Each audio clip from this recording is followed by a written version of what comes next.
BNP মহাসচিব মির্জা ফখরুল ইসলাম আলমগীর বলেছেন, doctor Yunus দেশের দায়িত্ব নিয়েছেন, তার বিশ্বাস তিনি সফল হবেন। মির্জা ফখরুল বলেন, যুক্তরাষ্ট্র, চীন বা ভারত নয়, জনগণই বাংলাদেশের ভবিষ্যৎ নির্ধারণ করবে। তিনি বলেন, গণতন্ত্রের কোনো বিকল্প নেই, তবে এটি চাপিয়ে দেওয়া যাবে না, এটি চর্চার বিষয়। আহমেদ সরওয়ারের রিপোর্ট। রাষ্ট্রদূত সিরাজুল ইসলামের দূরদৃষ্টিতে ক্ষমতায়ন বাংলাদেশ, নেতৃত্ব, ঐক্য এবং প্রবৃদ্ধির পথে কূটনীতি, শাসন ব্যবস্থার রূপান্তরমূলক আলোচনার আয়োজন করে সিরাজুল ইসলাম ফাউন্ডেশন ও নর্থ সাউথ বিশ্ববিদ্যালয়ের ইতিহাস ও দর্শন বিভাগ।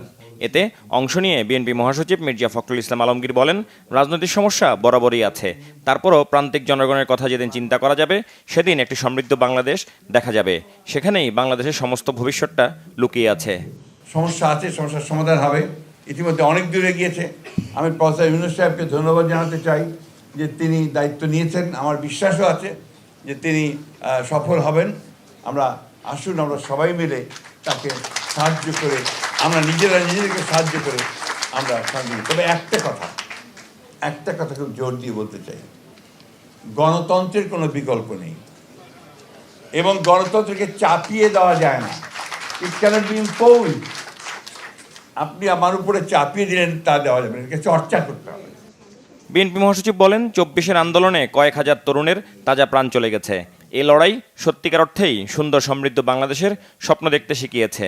আসলে আমার চারদিকে তাকিয়ে আপনাদের বিশেষ করে টেলিভিশনের টক শো, বিদ্বান মানুষদের কথা, আপনার রাজনীতির বক্তৃতা সব কিছু শুনে সবাই কেমন যেন একটু হতাশ হয়ে পড়ছে।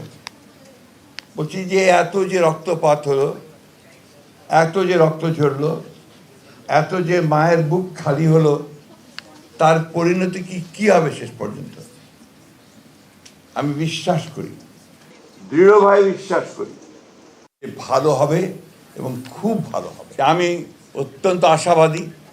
আমি বিশ্বাস করি যে আমরা সবাই যদি আজকে এইটুকু বুঝতে পারি যে আমাদের দেশটা আমাদের, এর ভবিষ্যৎ আমাদেরকে নির্মাণ করতে হবে।